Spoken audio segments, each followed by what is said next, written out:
What's up, readers? I'm Adam, aka A Dude Who Reads, and today I want to talk to you about my top 10 fantasy series of all time as a casual fantasy reader.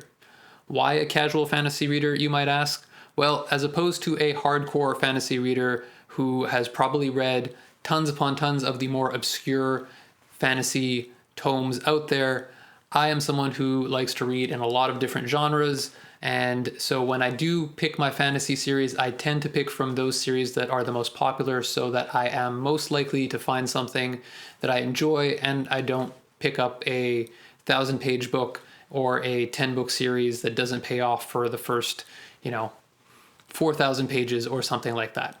So as a result, the choice of my top 10 fantasy series of all time is probably going to be a lot of series that you have heard of. That being said, for every series that has made it onto this list, there's probably 2 or 3 other series that I've read that don't even come close. Without too much further ado, I want to jump into the list and stick around until the end because I'm going to give you some predictions about how I think this list might change over the next year or two. Starting with number 10, we have The Lord of the Rings by J.R.R. Tolkien. And yes, you should not be surprised to find this series on the list, but you may be surprised to find it at the number 10 spot because a lot of lists usually have this series up in the top 3 or so.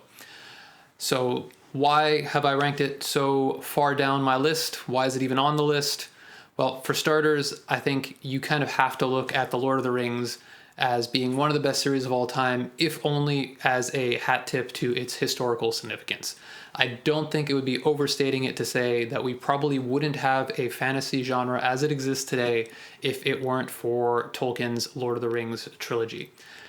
That being said, I will admit that the first time I did a reading of The Lord of the Rings, I didn't make it all the way through the Two Towers. That's right, there are times at which I find Tolkien's style to be a little bit long in the tooth, and it might be sacrilegious to say this, but given the choice, I would rather sit down and watch the extended cut of Peter Jackson's Lord of the Rings trilogy than I would sit down and reread Tolkien's Lord of the Rings books. I know I'm probably going to get a lot of hate for that, but that's how I feel. But don't worry, just the Lord of the Rings trilogy, not the Hobbit trilogy. That's a whole other thing. We're not going to get into that. Number 9 on the list is Harry Potter. Yes, that's right. I'm going full-blown pop culture crazy. Harry Potter is number 9 on my list of top fantasy series of all time. The first time I read Harry Potter, it was picking up the Philosopher's Stone and reading it to my kid sister, who was probably just a little bit too young to be making it through a book of that size. And then I proceeded to read the next 2 books in the series to her, and then I think she kind of lost a little bit of interest, probably around the Goblet of Fire, but I kept reading until the very end of the series. Harry Potter has a special place in my heart. I think J.K. Rowling created a fun, magical, entertaining story, a nice world, something that kids could get lost in, have fun with. I just have a lot of love for this series. Unlike Lord of the Rings, if I had to be given the choice, I would much rather read the books than go watch the movies, but that's a whole other conversation. Maybe one day I'll do a video of books versus movies, which would you choose? But for now, Harry Potter sitting in at number 9 as just a really fun read. And when it comes time to read fantasy stories to my kids, that's what I'm going to be picking up. Even though, yes, I have read the Chronicles of Narnia from beginning to end, I will still pick up Harry Potter any day just as a more fun, engaging read for a young audience. My opinion, Harry Potter in at number 9. In at number 8, we've got the Gentleman Bastard series by Scott Lynch, first book of which being The Lies of Locke Lamora. And I'm a sucker for a heist. I'm a sucker for a book about thieves. And The Lies of Locke Lamora is essentially Ocean's 11 in a Venice Renaissance era kind of setting with a little bit of magic thrown in. It's just a really fun romp. And so, there's issues with this series. I'm not going to deny that. Some of the plot elements and some of the story devices that Lynch uses sometimes feel a little too Deus Ex Machina to my tastes, but he makes up for it with just a really fun storytelling style and great characters and it's just a good time overall. And so even though I do have some issues with the series, overall it's still one of my favorite fantasy series, and that's why it's in at number 8. At number 7 on the list, we have Malazan Book of the Fallen by Steven Erikson, which truthfully has really no business being on this list because I have only read the very first book in this series. However, I love that book so much that I just had to put it into this top 10 list. I love Steven Erikson's writing style. I love his world building. I love his characters, and everything negative that people say about this book with it being too confusing and too hard to get into, frankly, I didn't see any of that. I could kind of see where it's coming from, but I enjoyed Gardens of the Moon so much that even after only reading a single book in a 10-book series, I already know for a fact that I'm going to continue reading this to the very end. And if the next 9 books are as good or better, which I have heard that they are, I think this series has a really good chance of climbing this list really, really quickly. I did a reading vlog about Gardens of the Moon, which I'm going to be publishing soon. So subscribe if you want to see that when it comes out. And that's all I'm going to say about it for now, because like I said, I'm only 1 book in, and yet that's how high I placed this book. At the number 6 spot, we have the Discworld series by Terry Pratchett. And if you saw my top 10 books of all time across all genres videos, and you got a feel for the types of books that I like, it should really be no surprise at all that Discworld ended up on this list, because it has everything in it that I really enjoy about literature in general. It's fun, it's funny, most of the books include a message in there as well. Pratchett's just a wonderful writer to just kick back with and enjoy. And even though the Discworld series of books is something like 40 books, give or take a few, each book can be read as a standalone, or you could read one of the miniature sub-arcs within the overall story, like the City Watch arcs or the Witches arcs, which are sort of these self-contained stories within the larger world of Discworld. And each book is relatively short compared to most of the other epic fantasy out there, which makes it an absolutely ideal read for any kind of fantasy casual reader.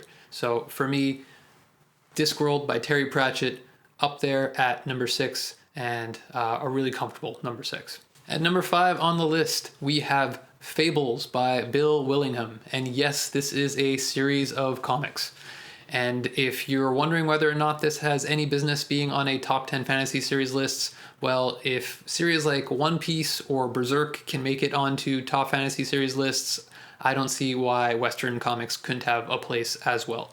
So for me, Fables, one of the best comic series of all times, and it happens to be in the fantasy genre. If you've never heard about it, essentially Fables is the stories of all of your favorite heroes and characters from fables and fairy tales from your childhood are real and they live in their own world, but some mysterious event has caused them to flee their world and come live in a single block of Manhattan, New York. And so the story follows heroes like Snow White, who's sort of a hard-as-nails administrator, Big Bad Wolf, or Bigby Wolf as we call him, who's a detective, Jack of Fables, who's this sort of mischievous character who gets into so many different adventures that he appears in a ton of different fables and fairy tales. Seriously, before I read this, I never realized how many fairy tales and fables had characters named Jack in them. So if you think about the idea that all of those might be the same person, that's Jack of Fables. Other characters like King Cole, who's the king of the fables. Then you have Prince Charming, who's sort of a philandering rogue, and it just goes on, and these characters are so fun because they're these childhood characters that we think of in a different way, and Willingham puts these twists on them that are unexpected and funny, and underlying all of this is just a really, really great story. So even if this were not the novelty of having our childhood heroes and characters represented to us in a different light, the story that underlies Fables is absolutely magnificent. So highly, highly recommend. At number 5, Fables by Bill Willingham. At number 4, we have The Wheel of Time by Robert Jordan. And The Wheel of Time has a special place in my heart because it was the series that reintroduced me to fantasy as an adult reader. And in my mind, The Wheel of Time is sort of the definition of epic fantasy. You've got an incredible world that is imagined from whole cloth, which looks nothing like any other fantasy world that I have seen to date. You've got great characters, a great story. You've got some multiple coming of age stories that are pulled off really, really well. And so for me, Wheel of Time, just one of the classic, greatest examples of truly epic fantasy that's out there. Now, I will fully admit that the Wheel of Time series has some faults. The two that you'll most commonly hear are, number one, the slog, which is not a term that I had heard of up until recently. So obviously when I was reading through this, I didn't know about the slog. And the slog is apparently a period of time sort of in the middle books, so around, I guess, books 7 or 8, I'm not sure exactly when, where the story sort of slows down and some people feel like it gets kind of bogged down and doesn't move quickly enough. I personally didn't feel that when I was reading the books, and I'm not sure that most people would feel it if they didn't go into it looking for this, but check it out, see for yourself. The other criticism of Wheel of Time, probably a little bit more merited, and that is the way that Robert Jordan writes his female protagonists. Because no matter how strong, capable, powerful a female character is in the Wheel of Time series, they all inevitably will have to whine about a boy at some point, which is just really frustrating for any kind of mature audience. The other issue with the way that Jordan writes females is he tends to give them really repetitive tics. And so you have one character who repeatedly tugs on her braid to the point where it just gets annoying to read about someone tugging on their braid over and over again. And the other thing that I would love to see someone do is count the number of times throughout the entire Wheel of Time series that a female character folds her arms under her breasts, because that line is repeated so often that it becomes distracting. All of that being said, Wheel of Time, still a worthwhile read, and if you are going to read it and you are going to give it a chance, my recommendation to you is push through until at least book 2, The Great Hunt, because The Eye of the World, the first book in the series, while a good book, is nothing special really. The Great Hunt is really where this series kind of takes off and becomes very different and very special. At number 3 on the list, we have the Stormlight Archive by Brandon Sanderson. And the Stormlight Archive by Brandon Sanderson starts with The Way of Kings, which is probably the best book 1 of any fantasy series ever written. It is epic fantasy at its all-time best. The Way of Kings is everything that is great about the Wheel of Time with better female characters. And yes, that means that I like Shallan's character. There are those who will disagree with me on this, but Sanderson, while he may not be perfect, definitely writes female characters much better than Jordan. The reason the Stormlight Archive is not any higher than the number 3 spot is because no other book in the series, unfortunately, comes close to meeting the level of the first book. The first book is just fantastic world building, engaging characters, good backstory, a lot of intrigue, and then the way Sanderson wraps up his books, obviously, is kind of his signature, wraps up with a wonderful ending that just kind of leaves you wanting more.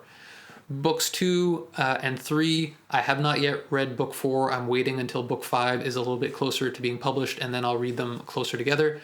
But books 2 and book 3, my concern is from where I am in the story right now, it feels like Sanderson's getting a little bit lost in his own world and doing the thing that I find Sanderson does a little bit in some of his other writing, which is he forgets that there's a reader out there and kind of starts playing with his own toys a little bit and maybe kind of loses the forest for the trees.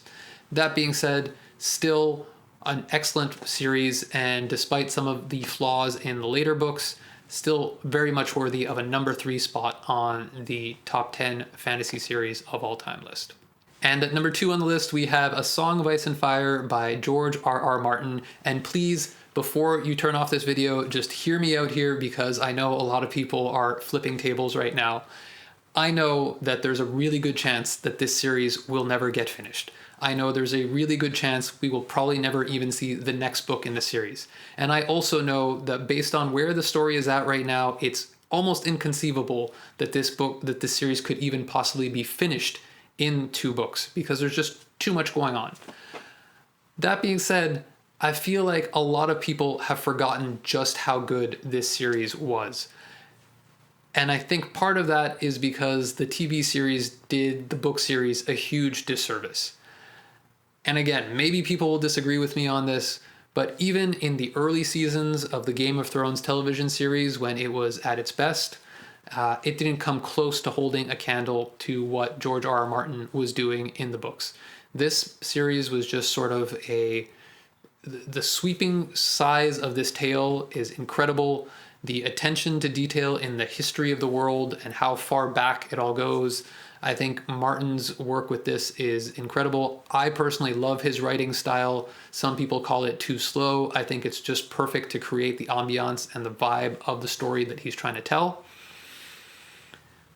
But again, maybe we'll never see the end of this series, and that's really unfortunate. But I would say what we have gotten so far is just some of the best writing in the fantasy genre of all time. And the other thing I'll say is, much like I said about the Lord of the Rings trilogy being what gave rise to a lot of what we see in fantasy today, I don't think Martin gets enough credit for what he inspired the current generation of fantasy writers to be. So a lot of what we see in fantasy today is because the authors who are working and doing a great job today read A Song of Ice and Fire 20 years ago, and that is what inspired them to create the kinds of tales that we're seeing today. So despite what we all know about the flaws of A Song of Ice and Fire, I still think it's absolutely one of the greatest series of all time and well deserves its spot at number 2 in the best fantasy series of all time. And now the number 1 fantasy series of all time, and I don't think this is going to be a particularly controversial opinion, but number 1 of all time is The First Law by Joe Abercrombie. The First Law by Joe Abercrombie, starting with the Blade itself. There's the First Law trilogy, and then there's 3 standalone books, and then there is a sequel trilogy that comes after that. I have not read past the standalone books, and so I have yet to read all of the First Law, but even if you just confine yourself to the original First Law trilogy, which is complete and stands on its own as a full story, Joe Abercrombie, in my mind, is one of the best writers working today, and I don't just mean in the fantasy genre. The man can go toe-to-toe with writers in any genre across literature. It's been said a million times, but I think it's worth saying again. Abercrombie's characters are second to none. The way he can create characters that are so flawed and complex, and in some cases just downright terrible people, and yet still have you find a way to, if not like them, at least engage with them to the point where you care about what happens to them. It is just something that I don't think I've ever seen any other author pull off to that extent. But I also think Joe Abercrombie doesn't get enough credit for other aspects of his writing. Many people have said about the First Law that it's light on plot, and you know what? Maybe you can make that argument, but it doesn't change the fact that over the course of the series that he's written, he has developed a really intricate, complex world where you have different peoples from different parts of worlds, and the way they interact is informed by a complex history, and it is epic fantasy done right. And so that part of Joe Abercrombie's skill set, I don't think can be denied. Yet, even if we take all of that, we take everything else he does, he writes battle scenes really well, he makes violence feel real. Still, it all comes down to the characters. Let's be frank, that's the reason you read Abercrombie. And the best way that I can describe this is by going back to the notes that I took the first time I read The Blade itself. I was about 9/10 of the way through the book, and I wrote down a note saying, this book is almost over, and I still don't know what the story is about, and yet I'm loving it. And that is sort of Abercrombie in a nutshell. He breaks every rule of good storytelling that you can imagine. In good storytelling, you're supposed to have your characters go through character arcs. I don't think there's a whole lot of emotional growth happening for a lot of Abercrombie's characters, and yet they're so complex and so deep that we like them anyway. You're supposed to make your characters want something. There's a rule in screenwriting where you should make every single one of your characters want something in every scene, even if it's just a glass of water. To this day, I couldn't tell you what it was that Logan Ninefingers or Sandan Glokta wanted by the end of the Blade itself. Those characters just seemed to get swept up in a series of events, and they just were along for the ride, and I was happy to hitch along and hear what they had to say and listen to their inner monologues. That's all it takes. Hanging out with Joe Abercrombie's characters is enough to make me happy. And yet, he does so many other things well that he just doesn't get enough credit for. You know, he's kind of held up as one of the examples of sort of grim, dark fantasy. You know what? He's not that dark. Or if he is, maybe we've all just gotten a little bit too jaded with the way books have been written today. But regardless, I think the whole debate about is this grim, dark, is this not, is kind of a boring debate anyway. At the end of the day, the man writes excellent stories that are incredibly engaging with wonderful characters, and he doesn't get enough credit for a lot of the other things that he does so well in addition to that. So put all that together, and the fact that he can pump out these books on a regular basis, deliver them on time, and we have finished stories. We're just really lucky to have Joe Abercrombie working in the world of fantasy writing today, because the man is just doing excellent work. Okay, so that's the list. Before I wrap up, I did promise at the beginning of the video that I was going to give you some predictions for how I think this list might change over the course of the next year or two. And there's really 3 predictions that I have right off the top of my head. The first is The Lord of the Rings sitting in that number 10 spot. Could very well drop off the list altogether if I read some other great fantasy series that I think belong on this list that much more. Or on a reread, I might realize, you know what, I haven't been giving this series enough credit, and it might actually climb up that list. So Lord of the Rings, in my opinion, is currently sitting at number 10. Likelihood of it staying there, pretty low. I think it's either going to drop off the list completely or probably climb a few spots, but I guess we'll see. Prediction number 2, I think Malazan Book of the Fallen and the Discworld series are probably going to continue to climb up the ladder of this list, because in both cases, in the case of Malazan, I've only read a single book, and I expect the next books in the series to be even better.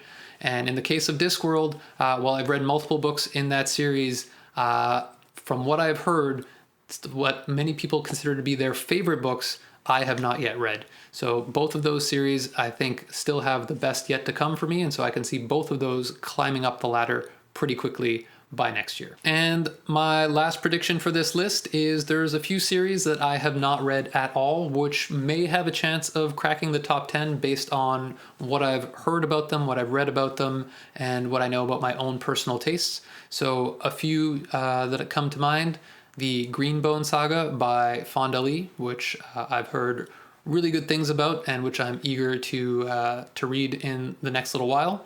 The next one is the Faithful and the Fallen series by John Gwynne, another series that I've heard a lot of good things about from people who have similar reading tastes to mine, and so interested to see what that will look like. And lastly, a series that I've been wanting to read for a while, which honestly could go either way, and that is the Witcher series of books, which, you know, could be hit or miss, but we'll see what happens. But for now, for 2023, that is my top 10 fantasy series of all time, and I hope you enjoyed that. I hope there's something in there that caught your attention that you might want to pick up yourself. And obviously, I encourage you guys to hit me up in the comments, let me know what you think, tell me why I'm wrong, let's have a conversation, because that's why we're here. All right, until next time, peace.